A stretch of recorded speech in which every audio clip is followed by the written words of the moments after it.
keseharian bekerja di mana, Kak? Nggak ada kerja, tunggu suami di rumah, ibu rumah tangga.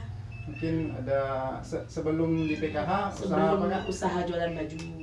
Jual baju keliling? Jualan baju Atau memang ada toko atau Nggak, gimana? jualan baju keliling. Jual baju dikreditkan? Dikreditkan. Dikreditkan, ya. Kemudian suami kerja di mana? Suami saya kerja bangunan, merelip. Merelip, ya? Ya. Pemborong atau buruh biasa atau gimana? Bisa dibilang pemborong. Pemborong. Bisa dibilang pemborong lah.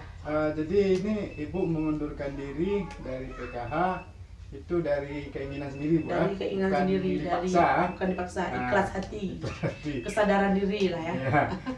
Assalamualaikum warahmatullahi wabarakatuh. Nama saya Nining Ambarwati, KPM Desa Alur Pinang, Kecamatan Samadua, Kabupaten Aceh Selatan. Pada hari ini, Senin tanggal 9 September tahun 2019, saya mengundurkan diri dari kepesertaan PKH secara sukarela karena ekonomi rumah tangga saya sudah sejahtera. Terima kasih kepada Kementerian Sosial Republik Indonesia yang telah memberikan bantuan kepada keluarga kami.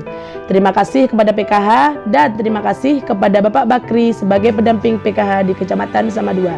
Assalamualaikum warahmatullahi wabarakatuh.